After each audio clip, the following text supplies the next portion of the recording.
Hi friends, welcome to my channel.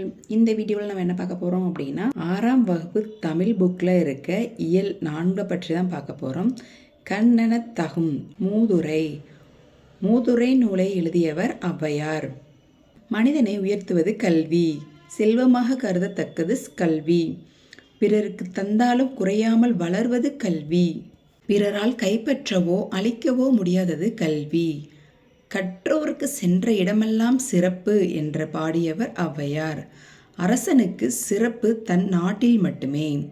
பாடலின் கருத்து: மண்ணை விட கற்றவரை சிறந்தவர். மாசற என்பதன் பொருள் என்ன அப்படின்னா, குறை இல்லாமல். சீர்தூக்கின் என்பதன் பொருள் ஒப்பிட்டு ஆராய்ந்து.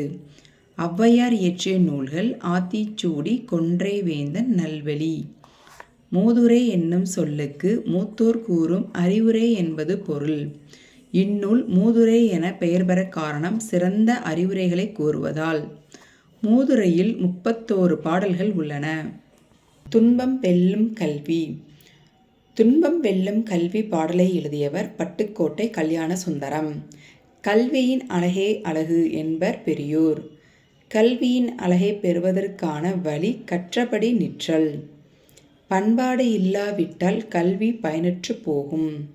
பல்லாண்டு நிலைத்திருப்பது பண்பட்ட மனிதரின் புகழ். பட்டுக்கோட்டையாரின் பாடல் வரிகள்: ஏட்டில் படித்ததோடு இருந்து விடாதே நீ, ஏன் படித்தோம் என்பதையும் மறந்துவிடாதே. மூத்தோர் சொல் வார்த்தை மீறக்கூடாது, பண்பு முறைகளிலும் மொழிதனிலும் மாறக்கூடாது. வெற்றி மேல் வெற்றி வர, விருது வர, பெருமை வர மேதைகள் சொன்னது போல் விளங்கிட வேண்டும்.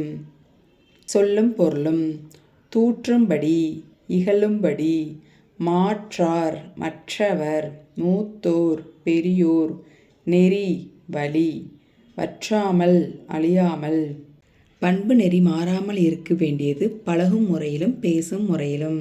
தன்மானமில்லாத கோழைகளுடன் சேரக்கூடாது. எளிய தமிழில் சமூக சீர்திருத்த கருத்துக்களை வலியுறுத்தி பாடியவர் பட்டுக்கோட்டை கல்யாண சுந்தரம். திரை இசை பாடல்களில் உழைப்பாளிகளின் உயர்வை போற்றியவர் பட்டுக்கோட்டை கல்யாண சுந்தரம். மக்கள் கவிஞர் என்னும் சிறப்பு பெயரால் அழைக்கப்படுபவர் பட்டுக்கோட்டை கல்யாண சுந்தரம். கல்விக்கண் திறந்தவர். கல்வி கண் திறந்தவர் எனப்படுபவர் காமராசர். தொடக்கத்தில் ஆசிரியரின் வீட்டிலேயே தங்கி மாணவர்கள் கல்வி கற்றனர். பொதுவான ஓர் இடத்தில் மாணவர்களுக்கு ஆசிரியர்கள் கற்பிக்கும் இடங்களே இன்றைய பள்ளிக்கூடங்கள். ஊர்தோறும் பள்ளிக்கூடங்களை திறக்க வேண்டும் என்ற முடிவுக்கு வந்தவர் காமராசர். படிப்பறிவு இருந்தால்தான் நாடு முன்னேற்றம் அடையும் என்று கூறியவர் காமராசர். நாடு முழுக்க 50,000 பள்ளிகளை திறக்க முடிவு செய்தவர் காமராசர். காமராசர் திட்டப்படி இருக்க வேண்டிய பள்ளிகள்: 1 மைல் தூரத்தில் ஆரம்ப பள்ளி, 3 மைல் தூரத்தில் நடுநிலை பள்ளி, 5 மைல் தூரத்தில் உயர்நிலை பள்ளி. மாணவர்களுக்கு ஒருவேளை உணவாவது வழங்க வேண்டும் என்ற முடிவு செய்தவர் காமராசர். காமராசர் பார்வையிட்ட பாலம் பரமக்குடி தரைப்பாலம். காமராசர் ஆட்சி காலத்தில் கல்வித்துறை விதியின்படி 3 மைல் தூரத்திற்குள் பள்ளிக்கூடம் இருந்தால் பக்கத்தில் வேறு பள்ளிக்கு அனுமதி கிடையாது. ஆடு மேய்க்கும் சிறுவர்களும் பள்ளிக்கூடம் செல்ல வழி செய்தவர் காமராசர். குழந்தைகள் பள்ளி செல்வதற்காக நீண்ட தூரம் நடக்கக்கூடாது என்று எண்ணியவர் காமராசர். கல்வித்துறை விதிகளை மாணவர்களின் நலனுக்காக மாற்றி அவர்கள் வாழும் இடங்களிலேயே பள்ளிக்கூடங்களை திறக்கச் செய்த சிந்தனையாளர் காமராசர். காமராசரை கல்விக்கண் திறந்தவர் என்று பாராட்டியவர் தந்தை பெரியார். காமராசரின் சிறப்பு பெயர்கள்: படிக்காத மேதை, கர்ம வீரர், கருப்பு காந்தி, ஏழை பங்காளர். தலைவர்களை உருவாக்குபவர். முதல் அமைச்சராக பதவியேற்ற நேரத்தில் மூடப்பட்டிருந்த 6,000 பள்ளிகளை உடனடியாக திறக்க ஆணையிட்டவர் காமராசர். அனைவருக்கும் இலவச கட்டாய கல்விக்கான சட்டத்தை இயற்றி தீவிரமாக நடைமுறைப்படுத்தியவர் காமராசர். மதிய உணவு திட்டத்தை கொண்டு வந்தவர் காமராசர். சீருடை திட்டத்தை அறிமுகம் செய்தவர் காமராசர். பள்ளி சீரமைப்பு மாநாடுகள் நடத்தியவர் காமராசர். காமராசர் பல கிளை நூலகங்களை தொடங்கினார். கல்வி புரட்சிக்கு வித்திட்டவர் காமராசர். காமராசர் தொடங்கிய கல்வி நிறுவனங்கள்: பொறியியல் கல்லூரிகள், மருத்துவக் கல்லூரிகள், கால்நடை மருத்துவக் கல்லூரிகள், ஆசிரிய பயிற்சி நிறுவனங்கள். காமராசருக்கு தமிழக அரசு செய்த சிறப்புகள் என்ன? மதுரை பல்கலைக்கழகத்திற்கு மதுரை காமராசர் பல்கலைக்கழகம் என பெயர் சூட்டப்பட்டுள்ளது. நடுவண் அரசு 1976 இந்திய மாமணி பாரத ரத்னா விருது வழங்கியது.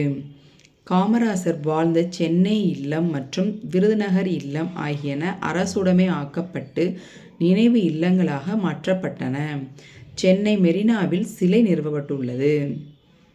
சென்னையில் உள்ள உள்நாட்டு விமான நிலையத்திற்கு காமராசர் என பெயர் சூட்டப்பட்டுள்ளது. கன்னியாகுமரியில் காமராசருக்கு மணிமண்டபம் அமைக்கப்பட்டுள்ளது. மணிமண்டபம் அமைக்கப்பட்ட நாள் 2/10/2000.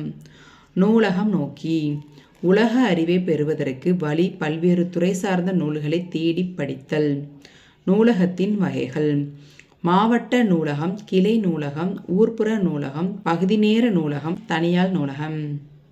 ஆசியாவிலேயே 2வது பெரிய நூலகம் சென்னையில் உள்ள அண்ணா நூற்றாண்டு நூலகம். அண்ணா நூற்றாண்டு நூலகம் தரைத்தளம் மற்றும் 8 அடுக்குகளை கொண்டது. இந்நூலகத்தின் பரப்பளவு 8 ஏக்கர். ஆசியா கண்டத்தில் மிக பெரிய நூலகம் சீனாவில் உள்ளது. நூலக விதிகளை உருவாக்கியவர் முனைவர் ரா. அரங்கநாதன். இந்திய நூலக அறிவியலின் தந்தை என்று அழைக்கப்படுபவர் முனைவர் ரா. அரங்கநாதன். அண்ணா நூற்றாண்டு நூலகத்தின் தரைத்தளத்தில் பார்வைத்திறன் குறைபாடு உடையோருக்கான பிரிவு உள்ளது. தொட்டு பார்த்து படிப்பதற்கான நூல்கள் பிரெய்லி நூல்கள். பார்வைத்திறன் குறைபாடு உடையோர் கேட்டு அறிய உதவுபவை ஒளிவடிவ நூல்கள். ஒளிவடிவ நூல்கள் குறுந்தகடுகள் வடிவில் இருக்கும். செயற்கை மரம் உள்ள பகுதி குழந்தைகளுக்கான பகுதி. குழந்தைகளுக்கான பகுதியில் 20,000க்கும் மேற்பட்ட பல்லூடக குறுந்தகடுகள் உள்ளன. குழந்தைகளுக்கான பகுதியில் பிற நாடுகளிலிருந்து திரட்டப்பட்ட 50,000க்கும் மேற்பட்ட நூல்கள் உள்ளன. பழமையான ஓலைச்சுவடிகள் சேகரித்து பாதுகாத்து வைக்கப்பட்டுள்ள இடம் 7ஆம் தளம். அண்ணா நூலகத்தின் 8 தளங்கள். தரைத்தளம்: சொந்த நூல் படிப்பகம், பிரெய்லி நூல்கள். முதல் தளம்: குழந்தைகள் பிரிவு, பருவ இதழ்கள். 2ஆம் தளம்: தமிழ் நூல்கள். 3ஆம் தளம்: கணினி அறிவியல், தத்துவம், அரசியல் நூல்கள். 4ஆம் தளம்: பொருளியல், சட்டம், வணிகவியல், கல்வி. 5ஆம் தளத்தில் கணிதம், அறிவியல், மருத்துவம். 6ஆம் தளத்தில் பொறியியல், வேளாண்மை, திரைப்படக்கலை. 7ஆம் தளம் வரலாறு, புவியியல், சுற்றுலா. 8ஆம் தளம் நூலகத்தின் நிர்வாகப் பிரிவு. அண்ணா நூற்றாண்டு நூலகம் முழுவதுமே குளிர்பதன வசதி செய்யப்பட்டுள்ளது. தமிழக அரசு புதிதாக தொடங்கியுள்ள திட்டம் நடமாடும் நூலகம். நூலகத்தில் படித்து உயர்நிலை அடைந்தவர்களுள் சிலர் அறிஞர் அண்ணா, ஜவஹர்லால் நேரு, அண்ணல் அம்பேத்கர், காரல் மார்க்ஸ். இன்னும் சில செய்திகள்: ஆற்றவும் கற்றார் அறிவுடையார் ஆற்றுணா வேண்டுவது இல் ஆகிய அடிகள் பழமொழி 400 நூலில் இடம்பெற்றவை. காமராசர் பிறந்த நாள் கல்வி வளர்ச்சி நாள். Doctor S. ராதாகிருஷ்ணன் பிறந்த நாள் ஆசிரியர் தினம். அப்துல் கலாம் பிறந்த நாள் மாணவர் தினம்.